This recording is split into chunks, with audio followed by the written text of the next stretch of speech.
தென்னிந்திய திரைப்படத் துறையின் ஒரு முன்னோடி திரைப்பட தயாரிப்பாளர், இயக்குனர் மற்றும் நடிகரான டி.ஆர். சுந்தரம் அவர்களுடைய சரித்திரத்தை இன்றைய சான்றோர் சரித்திர நிகழ்ச்சியில் நினைவு கூர்வதில் பெருமையடைகின்றோம். டி.ஆர். சுந்தரம் அவர்கள் 1907ஆம் ஆண்டு ஜூலை மாதம் 16ஆம் தேதி அன்று நாமக்கல் மாவட்டம் திருச்செங்கோடில் ஒரு பெரிய ஜவுளி தொழிலதிபர் குடும்பத்தில் பிறந்துள்ளார்.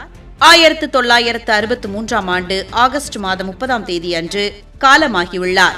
சென்னையில் இளங்கலை படிப்பை முடித்த பின் நெசவு தொழிலில் மேற்படிப்பு படிக்க இங்கிலாந்து சென்றார். இங்கிலாந்தில் இருந்தபோது அங்கிருந்த நவீன வாழ்க்கை முறை மற்றும் தொழில்நுட்பங்கள் இவரை கவர்ந்தன. இந்தியா திரும்பியதும் சினிமா துறையில் கால் பதித்தார் டி.ஆர். சுந்தரம் அவர்கள். சேலத்தை மையமாக கொண்டு அக்காலத்தில் அதிநவீன வசதிகளுடன் கூடிய மாடர்ன் தியேட்டர்ஸ் என்ற பிரம்மாண்டமான திரைப்பட தயாரிப்பு நிறுவனத்தை நிறுவியவர் இவரே ஆவார். 1935இல் சேலத்தில் தனது சொந்த நிறுவனமான தி மாடர்ன் தியேட்டர்ஸ் லிமிடெட் என்ற ஸ்டுடியோவை தொடங்கினார். தமிழ், மலையாளம், தெலுங்கு, கன்னடம், இந்தி, சிங்களம் மற்றும் ஆங்கிலம் என பல மொழிகளில் 100க்கும் மேற்பட்ட திரைப்படங்களை தயாரித்து சாதனை படைத்தார் டி.ஆர். சுந்தரம் அவர்கள். இவருடைய ஸ்டுடியோவில் மிக கடுமையான ஒழுக்கமும் நேர நிர்வாகமும் முறையான ஊதியமும் பின்பற்றப்பட்டன. தென்னிந்திய சினிமா வரலாற்றில் பல முதல் புதுமைகளை புகுத்திய பெருமை இவரையே சாரும். தமிழில் வெளிவந்த முதல் முழுநீள வண்ண திரைப்படமான அலிபாபாவும் 40 திருடர்களும் என்ற படத்தை எம்ஜிஆரை வைத்து இயக்கி தயாரித்தார். பி.யு. சின்னப்பா நடிப்பில் தமிழில் வெளியான முதல் இரட்டை வேட படமான உத்தமபுத்திரன் திரைப்படத்தை இயக்கியவர் இவரே ஆவார். அமெரிக்க நிறுவனத்துடன் இணைந்து தி ஜங்கிள் என்ற முதல் ஆங்கில படத்தை தயாரித்தார். மலையாள மொழியின் முதல் பேசும் படமான பாலன் மற்றும் முதல் வண்ணப்படமான கண்டம் பெற்ற கோட்டு ஆகியவற்றை தயாரித்தவர் இவரே. அத்துடன் முதல் சிங்கள திரைப்படத்தையும் இவரே எடுத்தார்.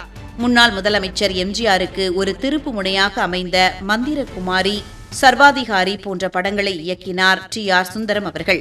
கலைஞர் மு. கருணாநிதி, கவிஞர் கண்ணதாசன் போன்ற பல ஆளுமைகளை தனது திரைப்படங்கள் மூலம் திரையுலகிற்கு முறையாக அறிமுகம் செய்தார் டி.ஆர். சுந்தரம் அவர்கள். அக்கால திரையுலகில் ஒரு மாபெரும் சகாப்தமாக விளங்கிய டி.ஆர். சுந்தரம் 1963ஆம் ஆண்டு ஆகஸ்ட் மாதம் 30ஆம் தேதி அன்று தனது 56வது வயதில் காலமானார். ஏராளமான ஆளுமைகளை திரை உலகத்திற்கு அறிமுகப்படுத்திய டி.ஆர். சுந்தரம் அவர்களுடைய சரித்திரத்தை இன்றைய சான்றோர் சரித்திர நிகழ்ச்சியில் அறிந்து கொண்டதில் மிக்க மகிழ்ச்சி அடைகின்றோம்.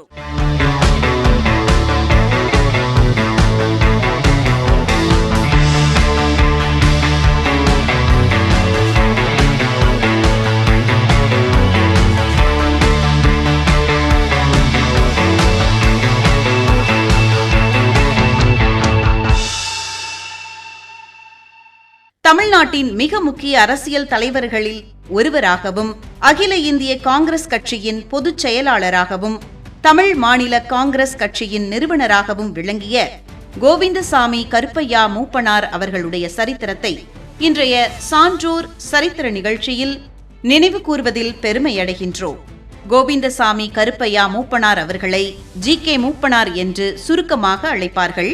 1931ஆம் ஆண்டு ஆகஸ்ட் மாதம் 19ஆம் தேதி அன்று தஞ்சாவூர் மாவட்டம் சுந்தர பெருமாள் கோவில் கிராமத்தில் பிறந்துள்ளார். 2001ஆம் ஆண்டு ஆகஸ்ட் மாதம் 30ஆம் தேதி அன்று சென்னையில் காலமாகியுள்ளார் ஜி.கே. மூப்பனார் அவர்கள். இவரது மகன் ஜி.கே. வாசன் தற்போது தமாக தலைவராக உள்ளார். பெருந்தலைவர் காமராஜரின் வழிகாட்டுதலால் ஈர்க்கப்பட்டு காங்கிரஸில் இணைந்தார் ஜி.கே. மூப்பனார் அவர்கள். தமிழக காங்கிரஸ் கமிட்டி தலைவராகவும், அகில இந்திய காங்கிரஸ் பொதுச் செயலாளராகவும் நீண்ட காலம் பணியாற்றினார்.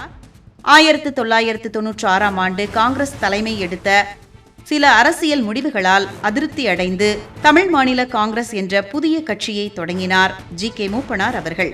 அதே ஆண்டில் நடந்த சட்டமன்ற தேர்தலில் பெரும் வெற்றி பெற்று தமிழகத்தில் ஆட்சி மாற்றத்திற்கு வித்திட்டார். 1996-97 காலகட்டத்தில் இந்தியாவின் ஐக்கிய முன்னணி ஆட்சியில் ஒரு தமிழராக இவர் நாட்டின் பிரதமராகும் வாய்ப்பு மிக நெருக்கமாக வந்தது. ஆனால் பல்வேறு அரசியல் சூழலால் அந்த வாய்ப்பு தவறிப்போனது. அரசியலில் இவரை அனைவரும் மக்கள் தலைவர் என்றும் பண்பாளர் என்றும் அழைத்தனர். பெரும் செல்வந்தர் குடும்பத்தில் பிறந்திருந்தாலும் எளிமையான குணமும் எவருக்கும் எளிதில் உதவும் மனப்பான்மையும் கொண்டவராக திகழ்ந்தார் ஜி.கே. மூப்பனார் அவர்கள். தமிழ்நாட்டின் மிக முக்கிய அரசியல் தலைவர்களில் ஒருவராகவும், அகில இந்திய காங்கிரஸ் கட்சியின் பொதுச் செயலாளராகவும் தமிழ் மாநில காங்கிரஸ் கட்சியின் நிறுவனராகவும் விளங்கிய ஜி.கே. மூப்பனார் அவர்களுடைய சரித்திரத்தை இன்றைய சான்றோர் சரித்திர நிகழ்ச்சியில் அறிந்து கொண்டதில் மிக்க மகிழ்ச்சி அடைகின்றோம்.